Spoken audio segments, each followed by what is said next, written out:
Hola, bienvenidos a todos a este nuevo periodo académico. Quien les habla, la ingeniera Joana Zambrano Alcíbar. En este periodo les impartiré la asignatura de informática. A continuación, se describe la primera unidad acerca de los fundamentos de la computación, cuyo objetivo es que los estudiantes desarrollen conocimientos y comprensión acerca de los principios y la naturaleza de la computación para el buen uso y desenvolvimiento en el área. Al final de esta unidad, el resultado de aprendizaje será que puedan identificar los equipos utilizados en la informática. Veremos conceptos relacionados a la tecnología, a la información, a los datos, al procesamiento y a la computadora. Bien, para empezar, de manera general, veremos qué es la informática y la manera como se la aplica, cómo está compuesta la computadora, qué son los datos y qué es la información, cómo se procesan los datos dentro de un equipo informático y los componentes que tiene una computadora. Bien, para empezar, partamos del concepto acerca de lo que es la informática.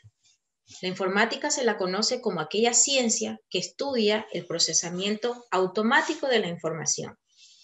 He aquí que este término nace de la palabra información y automática. El término informática proviene del alemán Informatik y fue utilizado por Carl Steinbuch en el año de 1957. ¿Quién era esta persona o este personaje conocido, que fue conocido como un científico?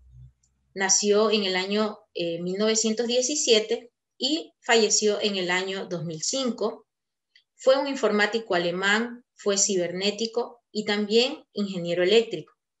Se lo conoce como el pionero de la informática y además también pionero de las redes neuronales artificiales, de donde nace la inteligencia artificial.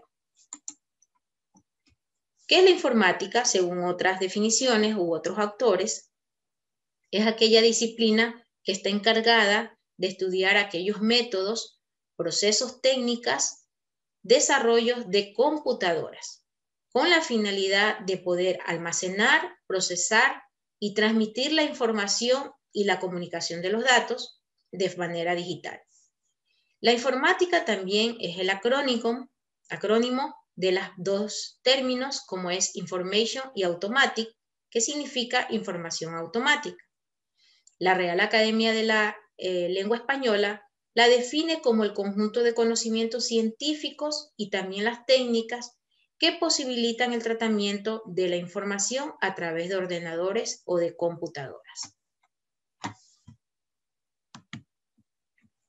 La informática abarca diferentes aspectos. ¿Qué aspectos están relacionados a la arquitectura de la computadora, la metodología del desarrollo de software, lenguaje de programación, redes de computadoras, inteligencia artificial y además de la electrónica?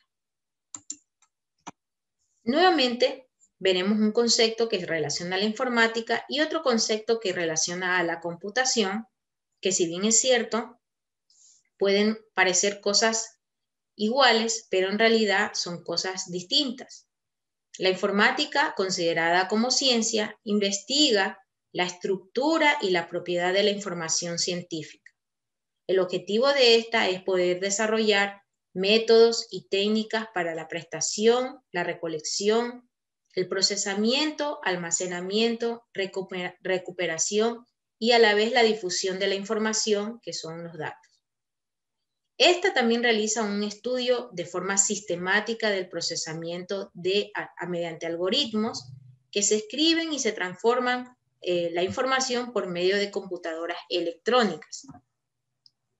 A diferencia de la computación, que se la conoce también como una ciencia, pero esta estudia un poco más el conjunto de las técnicas y de los métodos que pueden permitir estructurar y procesar grandes cantidades de información, haciendo uso del computador.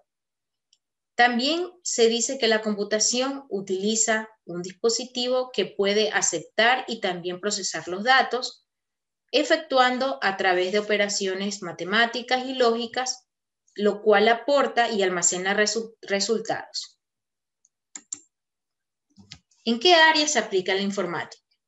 La informática se aplica casi en todas las áreas científicas y, por ejemplo, si hablamos del entorno de la comunicación, a través de las grandes redes de comunicación o de telecomunicación, la informática ha sido pionera en aplicar este tipo de tecnología. En la ciencia, desarrolla grandes avances, principalmente en los campos relacionados a la medicina y a la salud. También se lo puede aplicar en el arte, en el transporte. Por ejemplo, los medios de transporte necesitan de la informática muchas veces para operar. Conocemos que los vehículos en la actualidad funcionan con computadoras o cerebros de computadoras que vienen incorporados ya dentro de cada vehículo. En los negocios también se lo aplica y es considerado pues una necesidad para poder intercambiar la venta, que puede ser la venta de un producto o también el ofrecimiento de servicios. El gobierno también necesita de la informática para poder operar y realizar sus actividades diarias. En la industria, para los grandes procesos relacionados a la industria y también en el entretenimiento, ¿no? Todos conocemos que en la actualidad, pues, la forma de entretenerse se relaciona mucho más a la tecnología y a la aplicación que se realiza de parte de los dispositivos electrónicos. Partamos primeramente de qué es una computadora. La computadora se la considera como un dispositivo electrónico que recibe un conjunto de datos que pueden ser de entrada y que esto los va procesando a través de aplicaciones o programas que generan resultados finales como una información hacia un usuario. Tiene gran capacidad, las computadoras tienen gran capacidad de almacenamiento de datos y también elevada velocidad de cálculo. ¿Cómo funciona una computadora o cómo se procesa la información o los datos en una computadora? Primeramente, ingresan los datos a través de los dispositivos periféricos de entrada. La computadora procesa los datos a través de los programas o el sistema que está incorporado en este dispositivo y finalmente otorga al usuario los resultados que todos conocemos como la información. Quizás para ustedes los datos y la información signifiquen lo mismo, pero en realidad no representa, no son cosas que sean iguales, son cosas muy diferentes a la hora de procesarlas. Primeramente, los datos se las conoce como aquellas cifras o aquellos valores que por sí solos no poseen un significado, y la información son los datos que una vez que ya se operan a través de una computadora, se procesan y se ordenan. Entonces, la información es el resultado final, ¿no? Entonces, pongamos un ejemplo. ¿Qué son los datos? Los datos pueden ser 28, 5.000, 3.000, 9.000. En realidad, estas cifras o estos valores no me representan a mí ningún significado, pero si yo los proceso y digo, nombre Pedro, edad 28 años, salario 5.000, bonos 3.000, salario total 9.000. Estos datos al ya ser procesados para el usuario sí representan ya una información con respecto a lo que denotan, ¿no?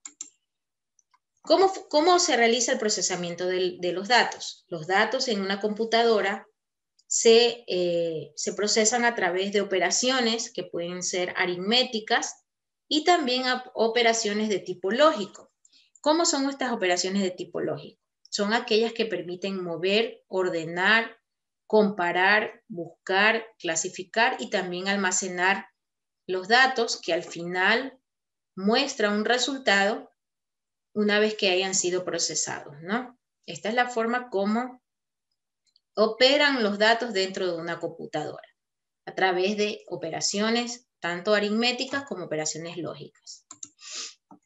He aquí en esta lámina como las fases en las cuales se procesan los datos, ¿no? Primeramente vemos que una persona al manipular un dispositivo como es la computadora ingresa los datos por medio del teclado, luego la tarjeta madre o los programas realizan el procesamiento a través de las diferentes operaciones lógicas, luego se reportan los datos por medio de la pantalla o por medio de una impresora, es decir, estos serían los dispositivos periféricos de salida, y finalmente se guardan o se almacenan en un dispositivo que puede ser un disco duro o algún elemento electrónico para guardar la información.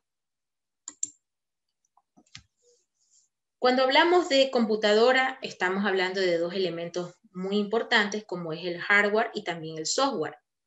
Para definir y para diferenciar estos dos elementos que son importantes, primeramente hard o hardware proviene de este vocablo inglés que significa duro, por lo tanto, se conoce al hardware como aquella parte física, tangible, es decir, que se puede tocar, de la computadora, como por ejemplo las tarjetas de memoria, el monitor, el teclado, el mouse.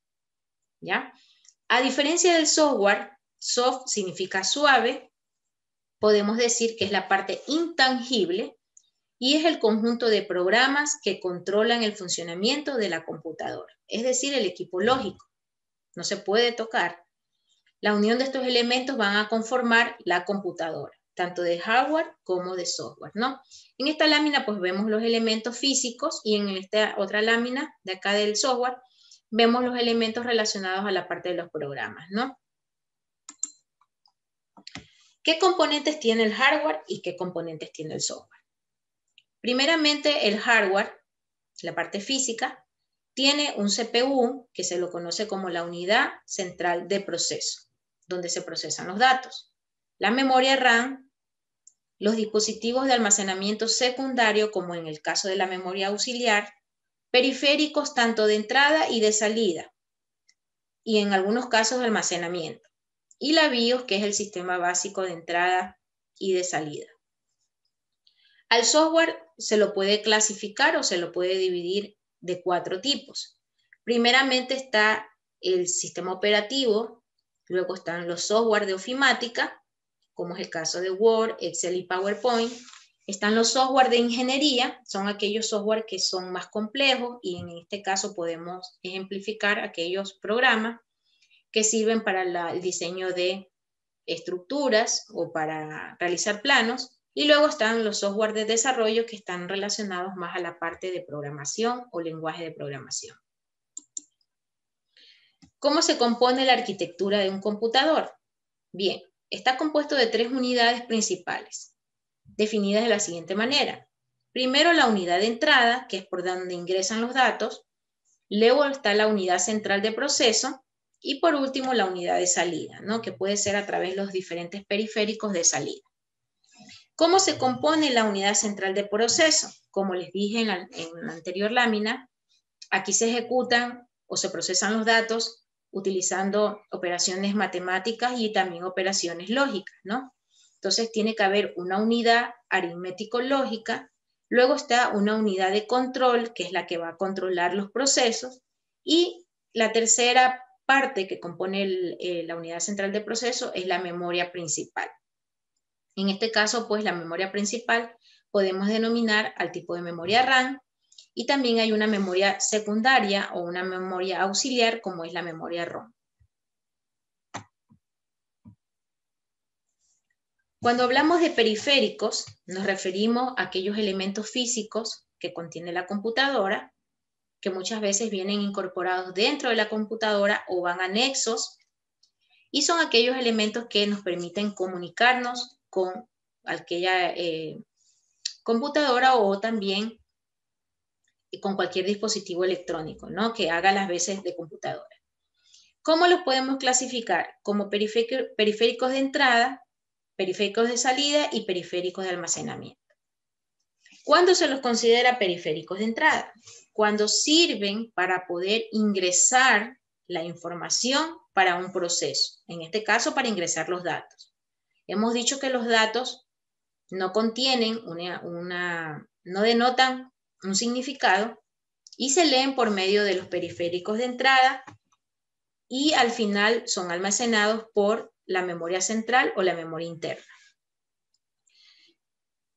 ¿Cuáles son estos tipos de periféricos? En este caso podemos decir que son el ratón, el teclado, el escáner. En algunos casos, el escáner que hace las veces solo de escanear, no aquellos escáner que vienen multifunción. Eso se los considera periféricos tanto de entrada y salida, ¿no? El lápiz óptico, porque con este yo puedo ingresar la información al computador. La pantalla táctil, la impresora, los parlantes y los audífonos. En el caso de los periféricos de salida podemos denominar a la pantalla, ¿no? Miren aquí la diferencia que yo he mencionado como periférico de entrada, la pantalla táctil, ¿ya? En este caso, al a poder ingresar la información con los dedos de la mano, pues se lo considera periférico de entrada. Pero si es una pantalla normal, que no tiene táctil, al observar la información, solamente podríamos considerar que es un periférico de salida. La impresora también es considerada un periférico de salida, los parlantes y los audífonos. ¿Qué tipo de dispositivos se consideran como entrada y salida? Que hace la doble función. Es decir, la computadora la puede utilizar tanto para ingresar información como para poderla recibir. La función principalmente es que pueda almacenar o guardar la información tanto de forma permanente o de forma virtual. Todo aquello que se realice con la computadora puede ser utilizado tanto para un usuario o por todos los usuarios que utilicen un mismo sistema. Tenemos aquí la pantalla táctil porque se puede ingresar la información y también se puede recibir. Casco virtual es aquel que utilizan los jugadores o los gamers. Y la impresora multifunción, como les dije anteriormente, es aquella que puede imprimir, también puede escanear y puede realizar otras funciones como es el fax y otras funciones, por lo tanto se considera periférico de entrada y también periférico de salida. Los periféricos de almacenamiento, como su nombre lo indica, son aquellos que guardan los datos y que se pueden hacer uso de ellos. En lo posterior, se pueden eliminar de la memoria principal y que una vez que se apaga, se conservan, ¿no?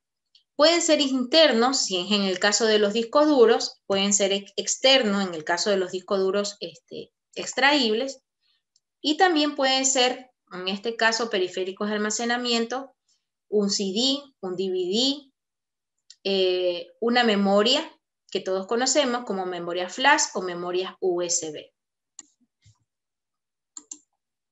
¿Cómo se clasifican las computadoras? Las computadoras se pueden clasificar según su propósito y según su uso. ¿Cuándo se clasifican según su propósito? De acuerdo a la finalidad que vaya a emplear el usuario. Es decir, existen computadoras de propósito especial y también existen de propósito general.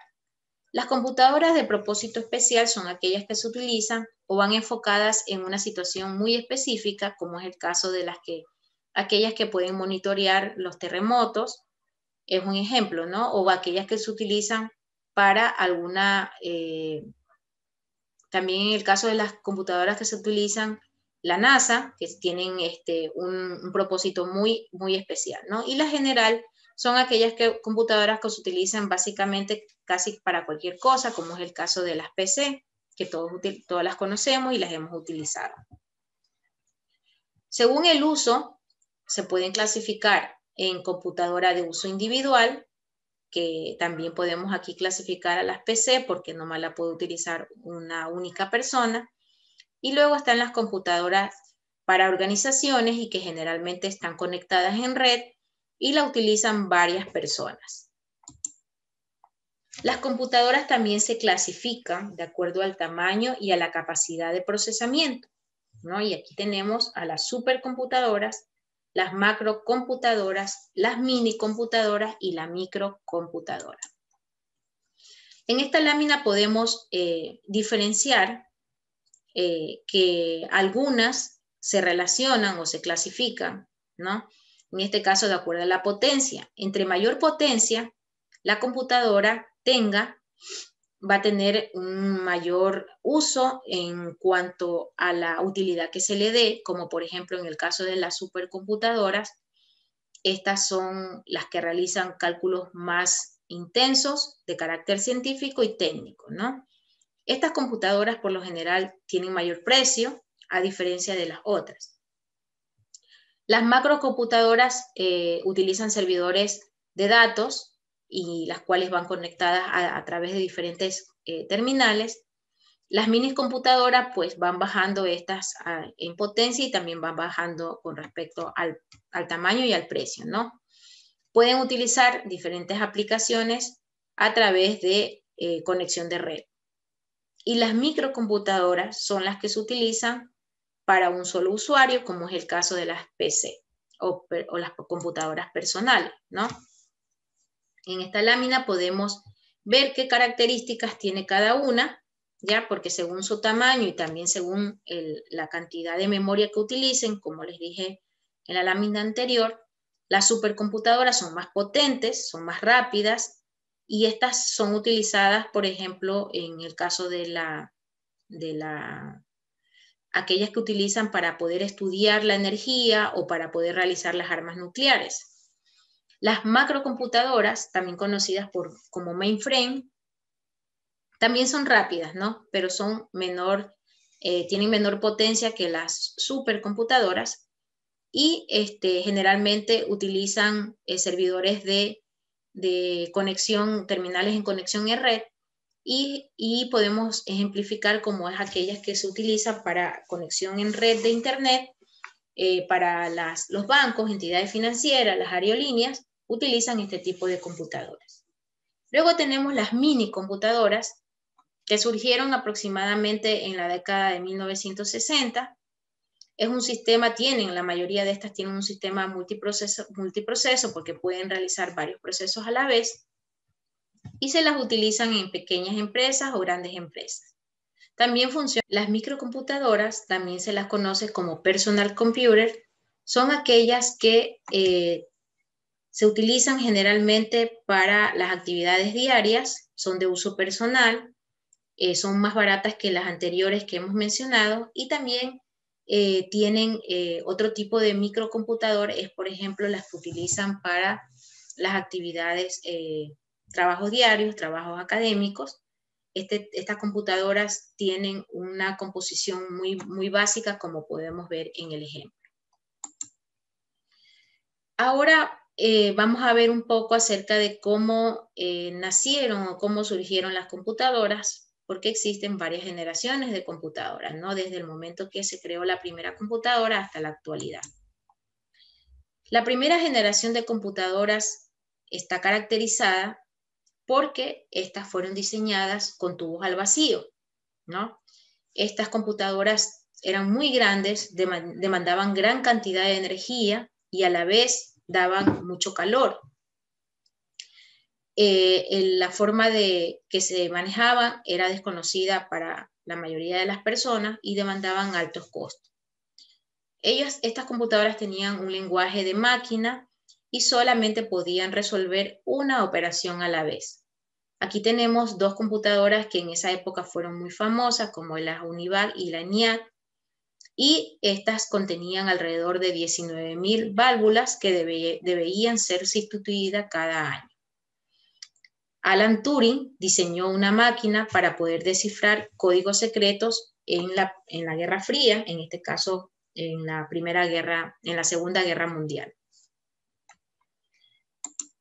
En la segunda generación de computadoras, que da entre el año 1956 a 1963, los tubos al vacío fueron sustituidos por transistores, como ustedes pueden ver en la lámina, y además también de cintas magnéticas, que eran de tamaño medio. Las computadoras desprendían un poco menos de calor que las anteriores y además se fueron reduciendo en relación a los costos. Ya empiezan en esta época a aparecer computadoras comerciales, es decir, de venta al público, y tenían ya lenguaje de programación de más alto nivel, como es el caso del lenguaje de programación COBOL. En esta segunda generación de computadoras tenemos varias computadoras importantes que fueron diseñadas en esta época, como es la IBM 1401 y la Burroughs B200. Además que el circuito integrado fue anunciado aproximadamente ya al final de la década del 50, es decir, en 1959, lo que hacía que se elevaran más la velocidad de cálculo. El alemán von Neumann colaboró para la construcción de un computador muy avanzado para esa época, cuyo nombre es MANIAC. En la tercera generación de computadoras, que se da alrededor de la década de los 60, el circuito integrado fue la marca de esta generación, ¿no? Esos transistores fueron cambiados por circuitos integrados y también utilizaban placas de silicón llamados semiconductores, ¿no? Lo que hacía que estas computadoras tuvieran más velocidad y también mejor eficiencia. Además que el tamaño, como pueden ver en la lámina, se fue reduciendo y se fueron realizando diferentes máquinas de diferentes potencias y también de diferentes precios de acuerdo a la arquitectura que tuviera cada una de ellas. El primer mini computador apareció en la década de 1965 y el precio era aproximado a los $18.000. En la década de 1970 existían alrededor de 100.000 computadoras en todo el mundo. En esta época tenemos la IBM PC, que eran las personal computers que empezaron ya a desarrollarse en esta generación. Otra de las computadoras muy famosas pues, fue la IBM 360 y la Burroughs B3500. En este caso, la empresa Intel fue introduciendo el circuito integrado, también llamado microprocesador, como vemos en la lámina, siendo uno de los primeros el 4004, que tenía 4 bits. Se empiezan también a utilizar otros medios magnéticos de almacenamiento, como fueron esos disquetes que en algún momento fueron utilizados y tenían la poca capacidad de almacenamiento y además tenían discos muy rígidos. La cuarta generación de computadoras se caracterizó por la introducción de los circuitos integrados con una tecnología a gran escala, como es la LSI y la VLSI. Surgieron gran cantidad de fabricantes de computadoras en esta época, ya era más comercial y algo que destacaba en esta época fueron las computadoras personales. Los sistemas operativos de estas computadoras personales alcanzaron un notable desarrollo cuando se posibilitó la generación de gráficos de alta velocidad, también conocido en la actualidad como interfaz de ventanas, ¿no? En la cual nosotros podemos maximizar y minimizar las ventanas. Además, en esta generación número 4 de computadoras, uno de las, por así decirlo, de los sistemas estrellas que se desarrollaron en esta época fue el sistema operativo MS-DOS, el cual se realizaba a través de comandos, como se muestra en esta lámina. En el año de 1977 apareció la PET-2000 de Commodore y también aparecieron empresas como Radio Shack y Apple. En el año 1975, Paul Holling y Bill Gates crearon la empresa Microsoft y desarrollaron software para computadoras. Los sistemas operativos han logrado alcanzar un notable desarrollo hasta la época actual, sobre todo por las grandes velocidades que tienen en las computadoras y también por la capacidad de generación de gráficos a gran escala. La quinta generación de computadora podremos decir que son las computadoras que actualmente utilizamos y datan desde la década de 1989 hasta ahora. Las aplicaciones tienen una mayor capacidad de procesamiento a medida que van avanzando o van actualizando los sistemas operativos. Estas también tienen grandes capacidades de almacenamiento de datos, ¿no? A través de ciertos sistemas especiales, también componen entre estos los sistemas multimedias, las grandes bases de datos a través de redes de conexión, ¿no? Ejemplos de esta generación son los micros que van utilizando las líneas de procesadores Pentium, que fueron muy famosos en la época, y en la actualidad los procesadores Intel. Básicamente, en esta quinta generación no se puede identificar grandes novedades, a diferencia de la cuarta generación, donde se desarrollaron grandes inventos, como es el caso de los sistemas operativos que se desarrolló Microsoft y las empresas Apple. Y en esta última generación de computadoras también se las puede conocer como computadoras inteligentes, ya que algunas desarrollan o son basadas en inteligencia artificial, ¿no? En Japón se inició un gran proyecto que se conoce como que tuvo un gran fracaso debido a que no se obtuvieron los resultados esperados. Se habla por algunos autores también se habla acerca de la sexta generación de computadora, y esta se la puede llamar también como computadoras inteligentes que son basadas en redes neuronales artificiales, y también aquellas que se pueden asemejar a los cerebros artificiales, ¿no? Sin embargo, que una computadora llegue a lograr el alcance que tiene el cerebro humano data todavía de mucha distancia. Estas computadoras utilizan superconductores y además, por el momento, la única novedad que podemos denominar en este tipo de computadoras es los procesadores que son en paralelo, ¿no?